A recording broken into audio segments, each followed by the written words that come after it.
화창한 오후였습니다. 이날도 가우스는 아침부터 수학만 공부하고 있었습니다.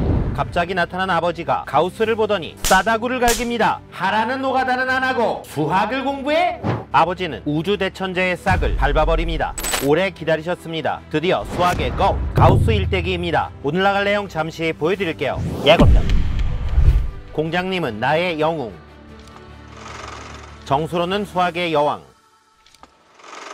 괴팅겐 천문대장, 하늘에서 땅으로, 드물지만 성숙하게. 지금부터 스타트합니다.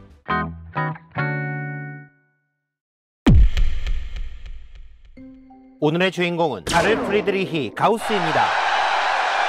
가우스는 1777년 브라운슈바이크 공국에서 가난한 미장공 게브하르트의 아들로 태어납니다. 한편 가우스가 태어날 무렵 미국은 독립전쟁으로 몸살을 앓고 있었습니다. 그의 조국 브라운슈바이크 공국은 오랜 사치와 향락으로 파산 직전이었으며 설상가상 지도자 카를 1세 공작은 중풍에 걸리게 됩니다. 이에 아들 페르디난트는 공작 권한대행을 맡고 국가 부도를 막고자 사방팔방으로 노크했으나 역부족이었습니다. 하지만 하늘이 도왔는지 대영제국의 왕 조지 3세가 미국 독립전쟁에 파병을 요청했고 페르디난트가 어린 병사 판매 계약서에 서명하면서 브라운슈바이크는 빵빵한 재정을 확보하게 됩니다. 갑자기 부자가 되면 니라노 이럴 수도 있지만 페르디난트는 정식으로 공작직위를 물려받자마자 과학기술 개발로 부국강병을 이룰 거야. 21세기 대통령 연설문 같은 포부를 보였습니다. 이렇게 나라가 인재를 원할 무렵 세계의 천재 가우스가 태어났으니 과학강국이 되는 건 정해진 운명이었습니다. 가우스는 어렸을 때부터 우주 대천재였습니다. 5살 때 아버지 장부에서 계산 오류를 지적질했으며 10살 때 학교에서 수학쌤 비트너가 1부터 100까지의 자연수의 합을 구해보거라 칠판에 문제를 내고 좀 쉬려고 했는데 쌤 5050이요. 가우스가 눈치 없이 사다리꼴의 넓이 구하는 원리를 이용하여 몇 초 만에 풀어버립니다. 훗날 가우스는 어린 시절의 천재성에 관한 일화가 언급될 때면 나는 말보다 계산을 먼저 배웠다 라고 허풍을 떨었습니다. 이런 우주 대천재를 낳은 부모님은 얼마나 뿌듯했을까요?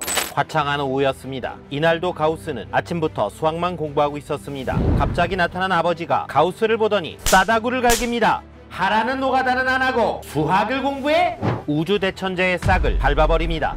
아버지는 가우스가 뿌듯하기는커녕 못마땅했으며 그런 아버지 덕에 우주 대천재의 운명은 반짝 동네 천재로 끝날 뻔했습니다. 하지만 수학쌤 비트너는 아버지를 찾아가 집요하게 설득합니다. 50년 가르치면서 이런 천재는 처음입니다. 아버지는 드디어 허락했고 가우스는 중등교육기관 김나지움에 입학합니다. 그런데 입학과 동시에 1학년 과정은 점프하고 선생님들을 능가하며 널리 이름을 날리게 됩니다. 그리고 마침내 우주 대천재의 소문은 페르디난트 공작에게 전해집니다. 뉴턴을 넘을 만한 아이가 나타났다고? 페르디난트는 가우스를 궁전으로 불렀으며 계산 실력이 탁월한 14살 소년에게 빠져들었습니다. 페르디난트는 가우스에게 고등교육까지 든든한 후원을 약속했고 가우스는 최신형 로그표를 선물받았습니다. 요즘으로 치면 최신형 계산기를 선물받은 것입니다. 가우스에게 공장님은 최고의 영웅이었습니다.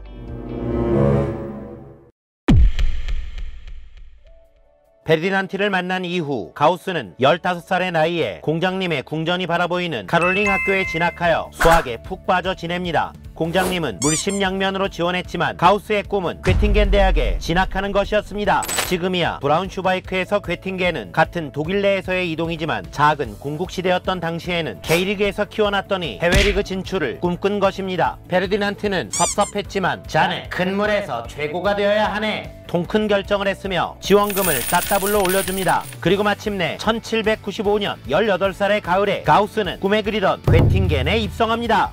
16만 권의 책을 보유한 괴팅겐에서 가우스는 물 만난 고기처럼 왕성하게 연구했으며 한 학기가 지난 19살의 봄 가우스는 첫 성과를 냅니다. 바로 정십칠각형 작도법입니다.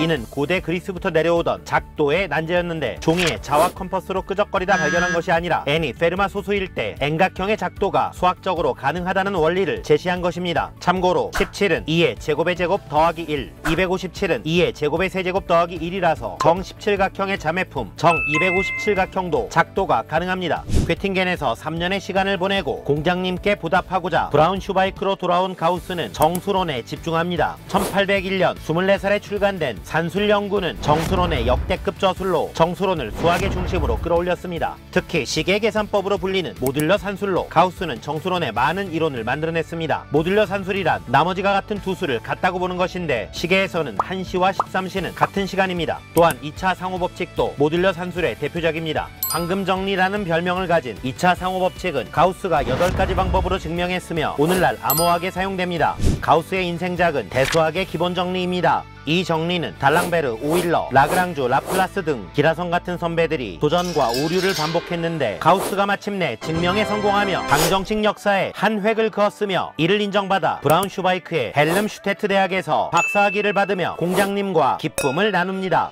가우스는 수학 공부가 지루할 때는 로그표와 소수표를 가지고 놀았습니다. 그런데 전혀 무관할 것 같은 로그와 소수의 개수 사이에 숨겨진 엄청난 비밀을 알게 되는데 이것이 바로 소수 정리입니다. 가우스가 낸 이 숙제는 리만가설이라는 2차 숙제로 이어지며 지금까지 수학자들을 괴롭히고 있습니다.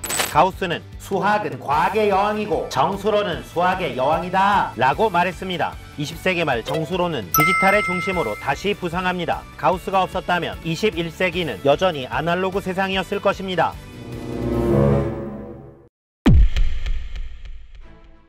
기원 후 2세기에 만들어진 프톨레마이오스의 알마게스트는 천동설을 핵심으로 하는 우주학 교과서로 1400년간 유럽을 지배했습니다. 이후 코페르니쿠스, 케플러, 갈릴레이를 거치며 지동설의 시대가 열렸고 세계 영웅 뉴턴은 프린키피아에서 전체의 운동은 신의 뜻이 아니라 역학법칙과 미적분으로 설명된다고 말합니다. 이후 오일러, 라그랑주, 라플라스 등 거장들의 최대 이슈는 우주론이었으며 젊은 날의 가우스도 프린키피아를 읽고 천문학자의 꿈을 키워나갔습니다. 수금지화, 목토천해. 태양계의 행성 순서입니다. 반드시 4글자씩 끊어 읽어야 합니다. 화성과 목성 사이의 간격이 유난히 넓기 때문입니다. 그래서 당시 천문학자들은 화성과 목성 사이에 뭔가 행성이 존재할 것이라고 믿었습니다. 그런데 가우스가 산술 연구의 출판을 기다리던 1801년 천문학자 피아치가 화성과 목성 사이에 소행성 세레스를 발견하여 천문학계의 이목이 집중되었는데 얼마 후 세레스가 태양 속으로 숨어버립니다. 이후 세레스와 많은 천문학자들은 나 찾아봐라, 여기 있네 숨바꼭질을 반복했지만 그 누구도 세레스의 궤도를 예측할 수 없었습니다. 이때 24살의 청년 가우스는 최소 제곱법으로 세레스가 나타날 시간과 위치를 예측하는데 세레스가 진짜 나타나자 가우스는 천문학계의 슈퍼스타로 떠오릅니다. 1805년 28살에는 연인 요한나 오스토프와 결혼을 했으며 1806년에는 평생의 은인 페르디난트가 나폴레옹 전쟁에서 부상을 입고 끝내 사망합니다. 하지만 show must go on. 기쁨과 슬픔을 뒤로하고 연구에 매진한 가우스는 1807년 30살의 나이에 괴팅겐 대학 교수 겸 천문대장으로 발탁되어 안정된 환경에서 수학과학에 몰입할 수 있게 됩니다. 여세를 몰아 1809년 32살에는 두 번째 걸작 천체 운동론을 출시하여 8년 전 세레스 궤도를 예측했던 최소 제곱법의 비밀을 세상에 밝히며 최고의 천문학자 권좌에 오르게 됩니다. 하지만 같은 해 10월 아내 오스토프가 셋째를 출산하다 사망했으며 이듬해 3월 태어난 지 얼마 안 된 셋째마저 사망합니다. 가우스는 슬픔을 이기지 못하고 방황하다가 아내와 친했던 11살 연하의 귀족 아가씨 민나 발데크와 결혼합니다. 이후 가우스는 평생을 괴팅겐 천문대장으로 재직했으며 괴팅겐은 가우스를 필두로 수학의 클라인 힐베르트 리만, 물리학의 막스 플랑크, 하이젠베르크 등 거장들을 배출하며 19세기 수학과학의 메카로 발전하게 됩니다. 라인강의 기적 이전에 괴팅겐의 기적이 있었던 것입니다.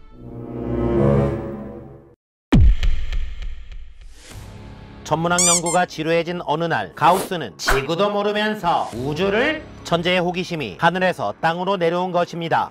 1816년 39세의 가우스는 하노버 왕국의 삼각측량 프로젝트에 참여합니다. 삼각측량이란 세 지점을 삼각형으로 연결하여 측정하는 것으로 가우스의 꿈은 지구 표면을 수많은 삼각형으로 쪼개는 것이었습니다. 같은 시기 지리학의 대명사이자 학계 최고의 인싸로 시베리아에서 남미 대륙까지 탐험했던 알렉산더 훔볼트는 지구를 표준화하고 싶어졌습니다. 그런데 가우스는 훔볼트의 경험이 훔볼트는 가우스의 수학 실력이 필요했기에 두 거장은 측지학 연구에 힘을 모으기로 합니다. 참고로 측지학은 땅을 쪼갠다는 의미로 땅을 측정하는 기하학과 같은 어원입니다. 가우스는 빛을 모으는 회광기를 개발하여 측지학의 혁명을 일으켰으며 지구는 하나의 대왕자석임을 알고 있었기에 측지학 연구는 자연스럽게 지구 자기장과 전자기학 연구로 발전합니다.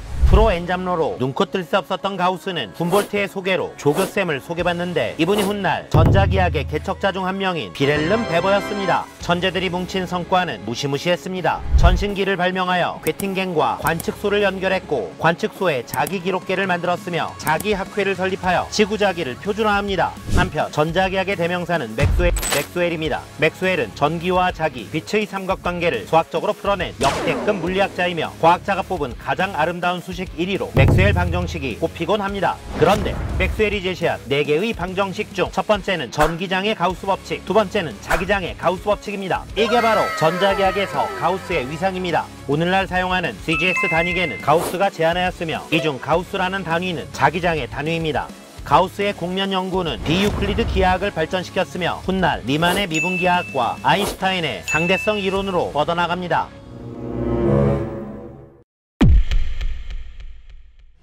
가우스는 기하학, 정수론, 천문학, 측지학, 전자기학 외에 해석학과 통계학에도 큰 업적을 남겼습니다. 가우스의 평균값 정리, 정규분포 곡선, 가우스 적분 등이 대표적입니다. 이쯤에서 수학의 원탑은 형님입니다.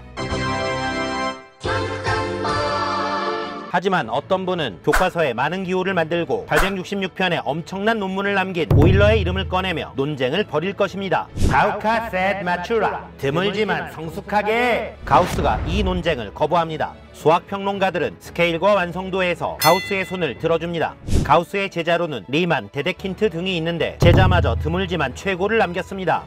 가우스는 2번 결혼을 했고 6명의 자녀를 두었지만 두 부인 모두 일찍 떠났고 아버지가 그랬듯 자식을 인정하지 않았던 차가운 아버지였습니다. 자식뿐만 아니라 가우스는 다른 수학자들을 좀처럼 인정하지 않았습니다. 르장드르가 최소제곱법을 자기가 만들었다고 하자 그런 건 100년 전에 나왔을 법한 건데 그지? 친구의 아들 야노스 볼리아이가 쌍곡기하학을 만들었다는 편지에 조카를 칭찬하는 것 내가 나를 칭찬하는 것과 같다네. 내가 젊었을 때 다 연구했던 거야 라고 말했습니다. 또한 많은 젊은 수학자들이 가우스에게 인정받기 위해 논문을 보냈는데 요절한 두 천재 수학자 아벨과 갈루아의 논문을 읽지도 않고 버린 것으로 유명합니다. 가우스는 말년에 손자에게 보낸 편지에서 하레비의 삶은 불행했단다. 사람을 사랑하지 못했던 삶을 후회했습니다. 수학은 무한하지만 우주대천재의 시간은 유한했습니다. 가우스는 1855년 괴팅겐 천문대의 자택에서 조용히 눈을 감았습니다.享년 78세였습니다. 가우스는 자신의 묘비에 리즈 시절 업적이었던 정17각형을 새겨달라고 했으나 원과 구분이 안 되어 17개의 날개를 단 별을 그려 넣었습니다. 훗날 독일에서 발행한 우표에는 그의 소원대로 정17각형이 그려져 있는데 그냥 원으로 보입니다. 괴팅겐이 위치한 하노버의 왕 조지 5세는 가우스를 기리며 기념 메달을 제작했는데 여기에는 이렇게 쓰여 있습니다. 하노버의 왕이 수학의 왕자에게.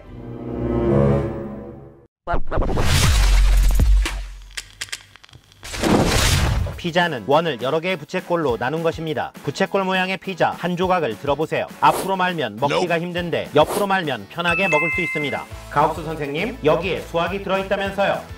내가 만든 빼어난 정리라네. 영상에서 알려주지. 마무리도 내가 할게.